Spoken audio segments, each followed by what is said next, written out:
Hello विद्यार्थियों, नमस्ते। अपना पाठ 8 10th क्लास साइंस में कार्बन एवं उसके यौगिक चल रहा है।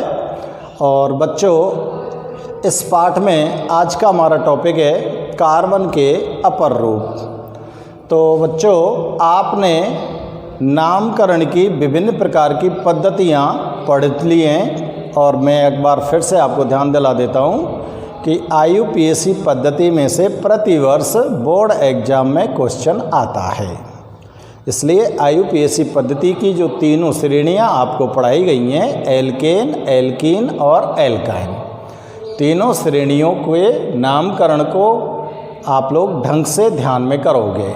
ठीक है, आज हम इस चैप्टर को आगे बढ़ाते हैं और आगे बढ़ाने के साथ साथ विद्यार्थियों, हम पढ़ रहे हैं आज कार्बन परमाणु के अपर रूप। तो देखो बच्चों, अपर रूप का मतलब क्या होता है? अपर रूप का मतलब होता है, आप एक तरह से समझ जाओ, डबल रोल। तो कोई भी फिल्म आप देखते हो, उसमें जो हीरो होता है उसका डबल रोल होता है। एक रोल तो ऐसा होता है जो अच्छे काम करता है और एक रोल ऐसा होता है जो बुरे काम करता है। ठीक है ना? लेकिन दोनों एक ही हीरो के रोल है कि नहीं है? होता है कि नहीं होता है ऐसा? तो बच्चों, हम इसी तरह की बात करते हैं कुछ कि कार्बन एक ही तत्व है लेकिन इसके रूप अलग अलग हैं, और उन जो रूप हैं उन रूपों में इस कार्बन के जो ये यौगिक हैं, इनके गुण भी अलग अलग हैं। तो बच्चों, इनके भौतिक गुण तो समान होते हैं और रासायनिक गुण अलग अलग होते हैं। कार्बन के कुछ ऐसे यौगिक होते हैं जिनके भौतिक गुण तो कैसे होते हैं? समान होते हैं, और रासायनिक गुण अलग अलग होते हैं, लेकिन होते यौगिक सब किसके हैं? कार्बन के। तो कार्बन परमाणु के अंदर गुणों की इस तरह से जो ये डिफरेंशियलिटी पाई जाती है या विभिन्नताएं जो पाई जाती हैं, उसको हम बोलते हैं अपर रूपता। तो इसको मैं परिभाषित कर देता हूँ कि अपर रूपता किसे कहते हैं। ठीक है, तो स्टार्ट करते हैं बच्चों। किसी तत्व के दो या दो से अधिक रूप, तो हेडिंग डाल देता हूँ मैं, अपर रूपता। अपर रूपता किसी तत्व के दो या दो से अधिक रूप जिनके गुणों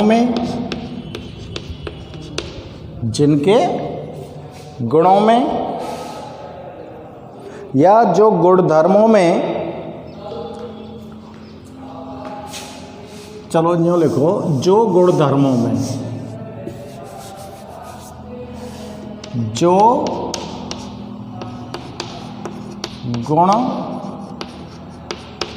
धर्मों में एक दूसरे से, गुण धर्मों में एक दूसरे से पर्याप्त भिन्नता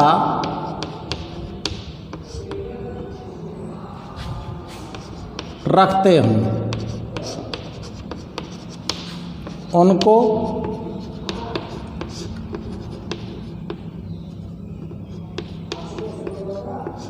अपर रूप, उनको अपर रूप कहते हैं।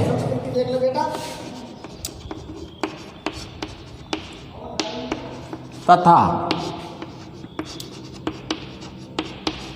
पदार्थों के इस गुण को ही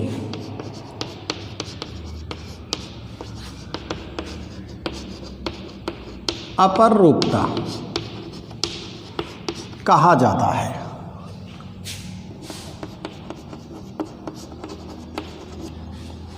यानी कि किसी तत्व के दो या दो से तत्व एक ही है और उसके रूप कितने हैं, 2 या 2 से अधिक, और 2 या 2 से अधिक रोल हैं वाके, और बिन रोलन के गुण अलग अलग हैं। कोई अच्छे काम कर रहा हो, कोई बुरे काम कर रहा है, ठीक है ना।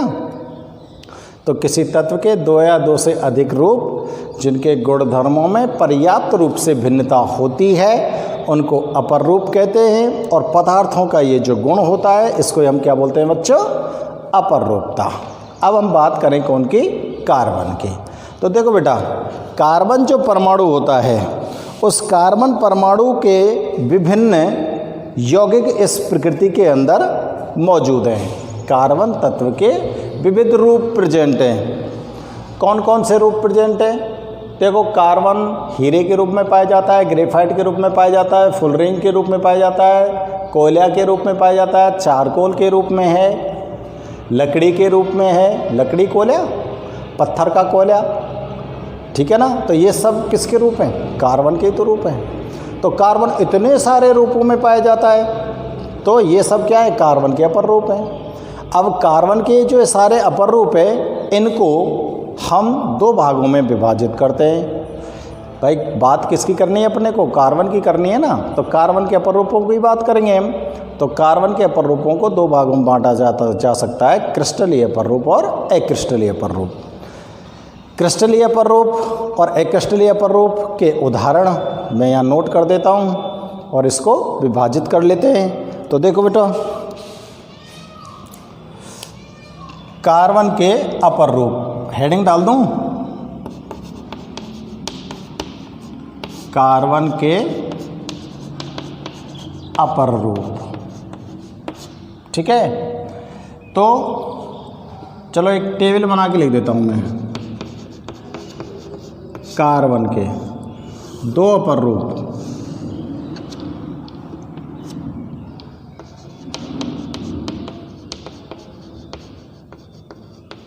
कौन कौन से? क्रिस्टलीय अपर रूप और अक्रिस्टलीय अपर रूप।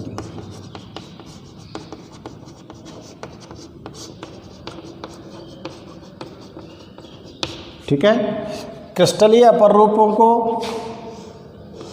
3 भागों में बांटा गया है। हीरा, ग्रेफाइट और फुलरिन। अक्रिस्टलीय अपर रूपों को भी कई भागों में बांटा गया है। कोल, कोक,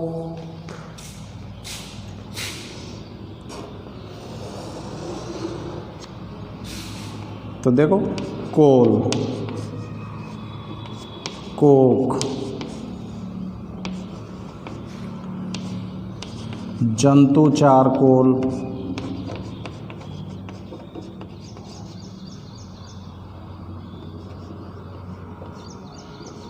पादप चारकोल, जंतु चारकोल, काष्ठ चारकोल, काजल, काष्ठ चारकोल, काजल और गैस कार्बन। कार्बन गैस अवस्था में होता है क्योंकि CNG LPG कार्बन से बनी होती है। काजल आँखों में डालने वाला, काष्ठ चारकोल लकड़ी का कोयला, जंतु चारकोल जंतु कोयला जीव जंतुओं से प्राप्त होता है। जंतु चारकोल कैसे प्राप्त होता है पता है? जीव जंतुओं की जो हड्डियाँ होती है ना, वो हड्डियों का जो चूरा होता है उसको जंतु चारकोल बोलते हैं। कोक और कोल, कोक और कोल ये दोनों ही कोयला हैं, ठीक है ना। उपयोग के आधार पर इनको कई भागों में बांटा गया है। तो बच्चों ये हो गए कार्बन के अपर रूप। अब बेटा इनमें से हमको हमारे जो सिलेबस में पढ़ने हैं वो पढ़ने हैं हमको क्या? क्रिस्टलीय अपर रूप। केवल आपको क्या पढ़ने हैं? क्रिस्टलीय अपर रूप, ठीक है ना। तो हीरा, ग्रेफाइट और फुलरिन तीनों के बारे में हमको पढ़ना है। तो पहले बात कर लेते हैं हम कि क्रिस्टलीय अपर रूप होते क्या हैं। तो देखो, क्रिस्टलीय अपर रूप किसको बोलेंगे? जिनमें कार्बन परमाणु एक निश्चित ज्यामितिक संरचना में पाया जाता है उनको क्रिस्टलीय अपर रूप बोलते हैं। कार्बन परमाणु की जो संरचना होगी वो एक निश्चित ज्यामितीय संरचना होगी, ठीक है ना। यानी कि अंट-संट कार्बन के परमाणु उसके अंदर लगे हुए नहीं होंगे, तो वो क्या होते हैं, क्रिस्टलीय अपर रूप होते हैं। तो चलो परिभाषा लिख लेते हैं, इसको आप फटाफट से नोट कर लो बच्चों, और मैं आगे बढ़ाता हूँ। क्रिस्टलीय अपर रूप हमको पढ़ना है इसमें, तो पहले क्रिस्टलीय अपर रूप को परिभाषित कर लेते हैं। क्रिस्टलीय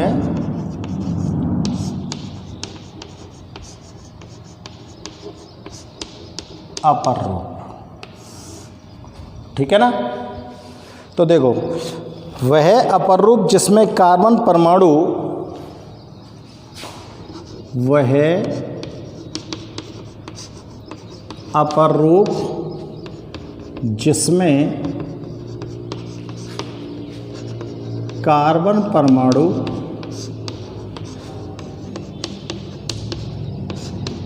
एक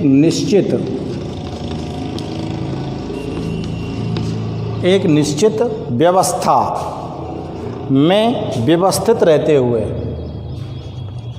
निश्चित व्यवस्था में व्यवस्थित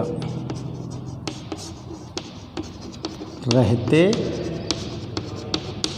हुए, निश्चित व्यवस्था में व्यवस्थित रहते हुए एक निश्चित ज्यामिति से, एक निश्चित ज्यामिति से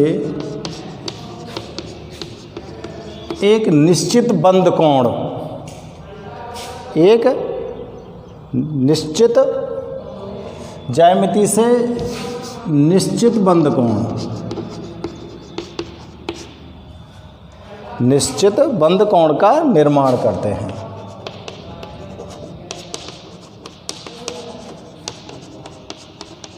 बंद कोण का निर्माण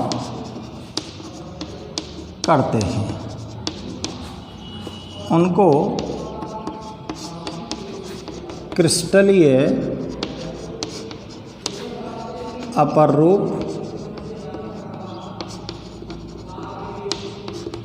कहते हैं, ठीक है ना। क्रिस्टलीय अपर रूप की परिभाषा आ गई।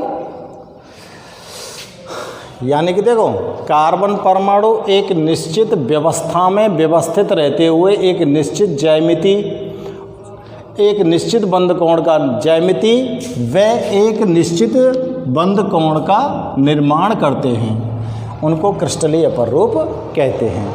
अब कार्बन के क्रिस्टलीय अपर रूप कौन कौन से हैं? जैसे जिसमें निश्चित ज्यामिति होती है कार्बन परमाणु की, हीरा, ग्रेफाइट और फुलरीन, ये तीन अपर रूप हैं क्रिस्टलीय कार्बन के जो आपको पढ़ने हैं, ठीक है बच्चों। तो देखो, सबसे पहले हम यहाँ पर पढ़ने जा रहे हैं हीरे की संरचना। आप क्या पढ़ रहे हो यहाँ पर? हीरे की संरचना, ठीक है ना।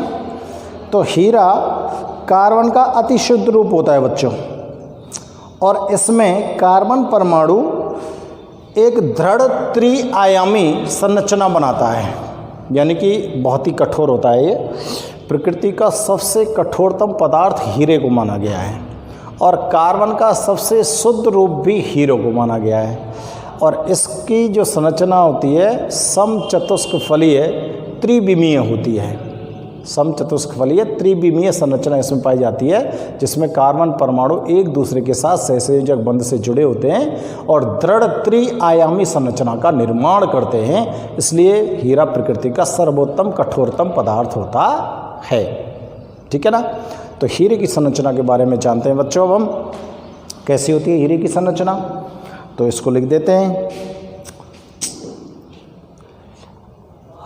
हीरे में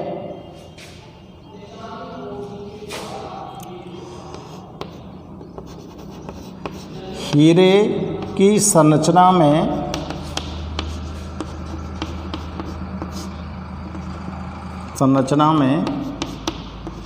प्रत्येक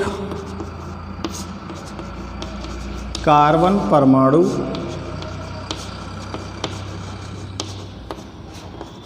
अन्य कार्बन परमाणुओं के साथ अन्य कार्बन परमाणुओं के साथ, पीछे को दिख रहा है क्या, अन्य कार्बन परमाणुओं के साथ, ठीक है ना, बंधित होकर एक आवंधित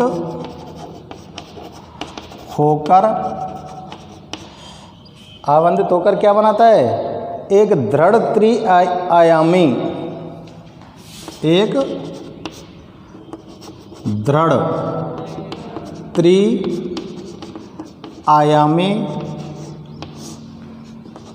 समचतुष्क फलीय संरचना का, समचतुष्फलकीय संरचना का निर्माण करता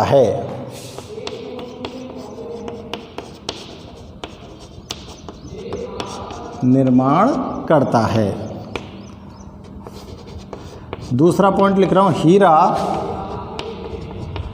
कार्बन का अति शुद्ध रूप होता है।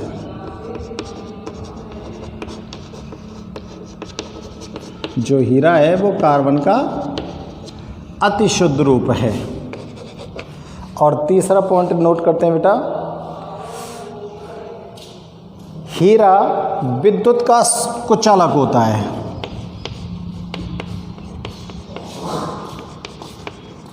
विद्युत का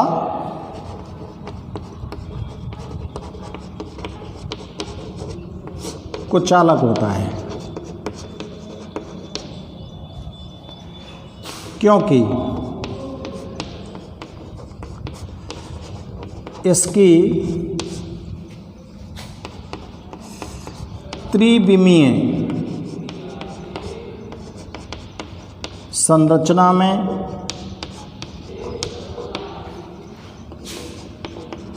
प्रत्येक कार्बन परमाणु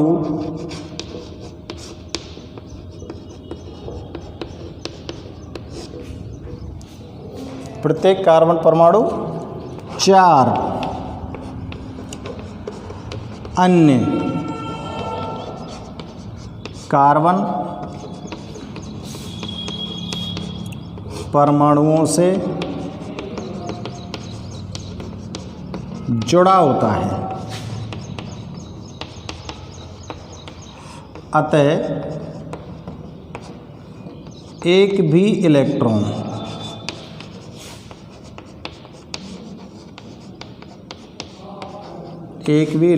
मुक्त नहीं होता।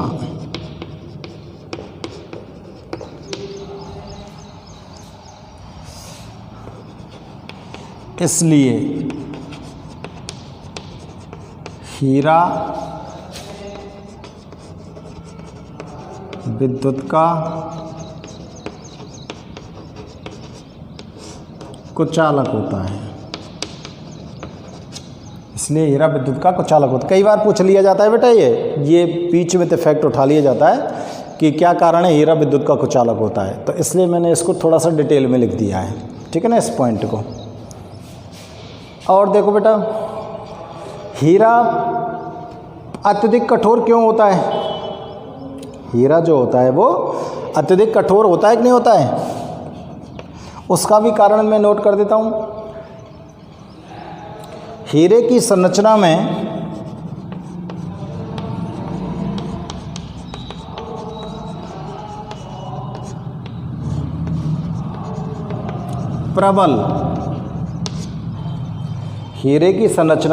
प्रबल सहसंयोजक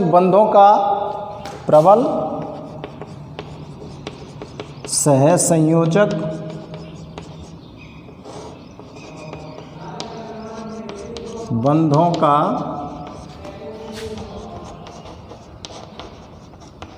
जाल होता है। सहसंयोजी बंध कैसे हैं? प्रबल। और इन प्रबल सहसंयोजी बंधों का एक जाल हीरे की संरचना में पाया जाता है,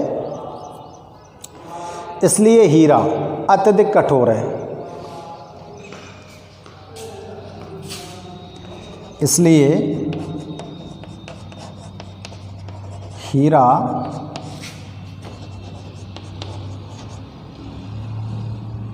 अत्यधिक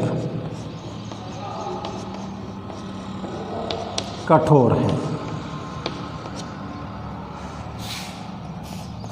यह प्रकृति में अब तक ज्ञात सर्वाधिक कठोर पदार्थ है। ये 4 पॉइंट नोट किए बेटा मैंने, आप फटाफट से चारों पॉइंटों को नोट कीजिए। और इसमें बड़ी महत्वपूर्ण जानकारी आपको मैं दे रहा हूँ संरचना के बारे में। तो ये हो गया, ये कार्बन का शुद्ध रूप है, ये विद्युत का कुचालक होता है, उसका पॉइंट हो गया। और ये सबसे ज़्यादा कठोरतम पदार्थ क्यों होता है, ये उसका पॉइंट हो गया। हीरा कहाँ निकलता है? कोयले की खान में। कहाँ निकलता है? कोयले की खान में, धरती के अंदर निकलता है हीरा। और एकदम पानी जैसा सफ़ेद चमकदार होता है हीरा। ठीक है ना? तो नोट करो इनको फटाफट।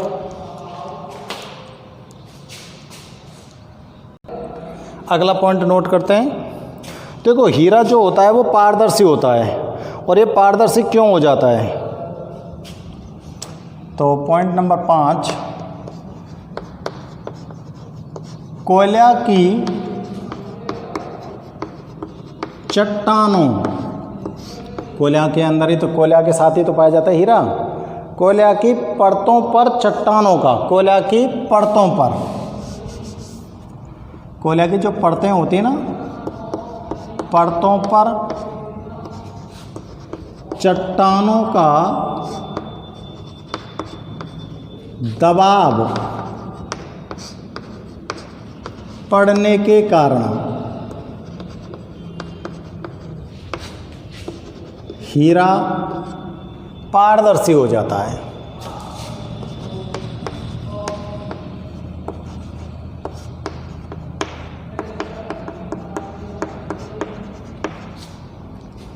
हीरे के पारदर्शी होने का कारण क्या है भाई? चट्टानों के नीचे दबा हो गए ये, और चट्टानों के नीचे कोयला की जो परतें होती हैं भाई, बहुत पहले पेड़ पौधे वो दब गए नीचे।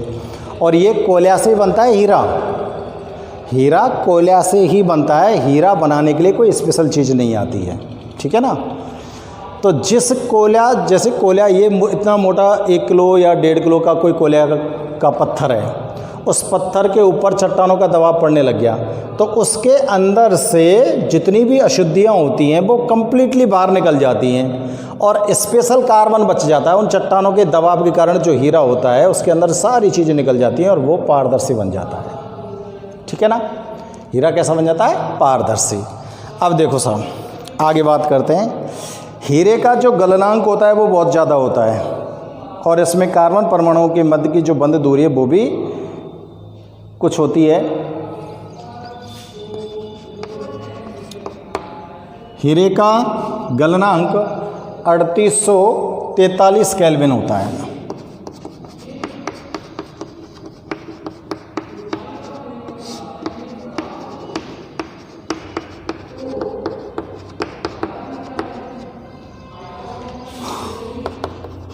हीरे में कार्बन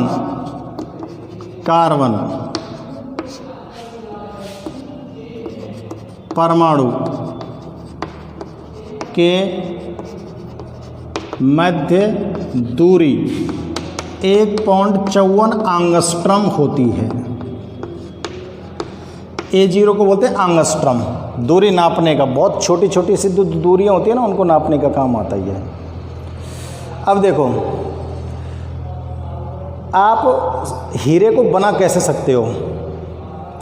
शुद्ध कार्बन को अगर अति उच्च दाब पर, हीरे को कैसे बना सकते हैं हम? शुद्ध कार्बन को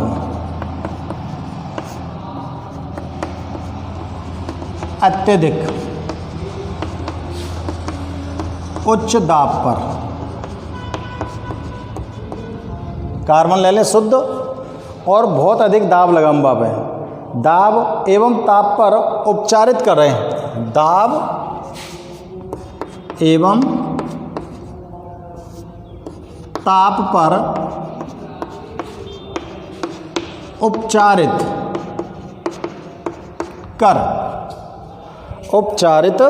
कर हीरे का संश्लेषण किया जा सकता है।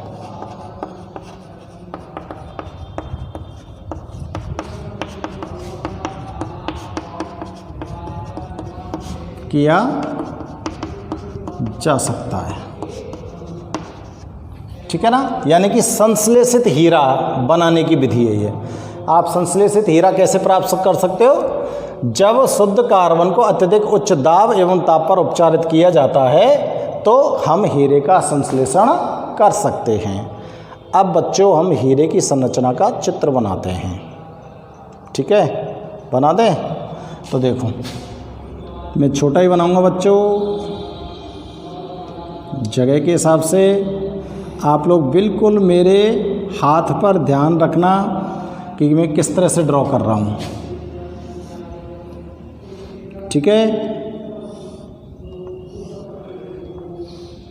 ध्यान रखो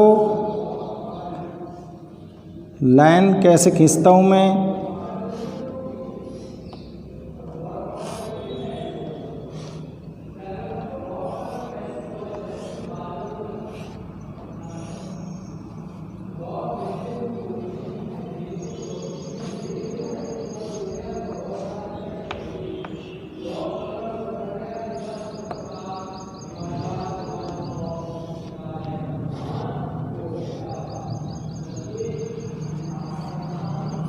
इधर चले जाएंगे ये और आगे बढ़ जाएगी। मैं एक अणु ले रहा हूँ हीरे का, ठीक है ना। अब देखो यहाँ से स्टार्ट कर रहा हूँ,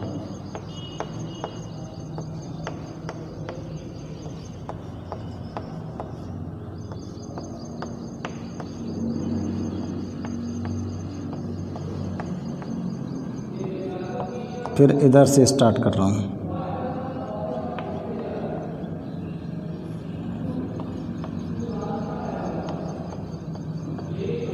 त्रिविमीय, 3 डायमेंशनल संरचना बनानी है, त्रिविमीय।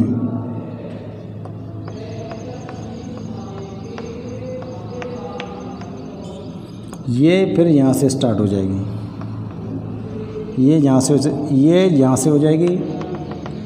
से हो जाएगी, ये यहाँ से और ये यहाँ से, ठीक है ना। ये यहाँ से स्टार्ट हो जाएगी और यहाँ अंदर से एक और स्टार्ट होगी भैया, यह जगह पे थे। और जितने भी कोने आपको दिखाई दे रहे हैं वहाँ पर एक गोला रख दो, एक इस तरह से।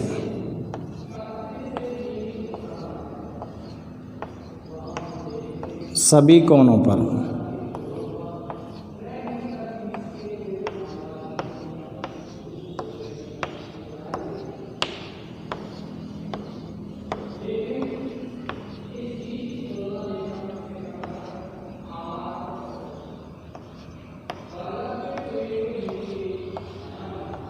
कोई गलती से मेरे से रह जाए तो आप लोग ज़रूर रख देना, वैसे शायद कोई ऐसा रहा नहीं है। ये आपके पास सामने हीरे की संरचना बन गई। इससे आगे मैं नहीं बढ़ा रहा हूँ, 2 डायरेक्शन मैंने बनाई है, तीसरी डायरेक्शन मैंने नहीं बनाई है, नहीं तो आपसे बनता नहीं, दिक्कत हो जाएगी, ठीक है ना। 2 डायमेंशनल यहाँ पर फॉर्म कर रहा हूँ, लेकिन आप इस तरह से बना सकते हैं इसको, हीरे की संरचना को प्रदर्शित करने के लिए। अब यहाँ पर जो मैंने ये लिखा है ना, ये पॉइंट लगाया काला काला, ये है कार्बन परमाणु, यानी कि हर एक कोने पे एक कार्बन परमाणु मौजूद है इसमें, जो संरचना आपको दिखाई दे रही है। और इसको बोलेंगे बच्चों क्या, हीरे की संरचना। तो ये यहाँ पर आपका हीरा कंप्लीट, हीरे के बारे में कंप्लीट जानकारी आपको दे दी गई है, उसका चित्र आपको बना दिया गया है। अब हम अगले कार्बन के अपर रूप ग्रेफाइट के बारे में डिस्कशन करेंगे और उसके लिए हम आपको नेक्स्ट वीडियो बनाएंगे। आज के इस वीडियो में बस इतना ही। ओके।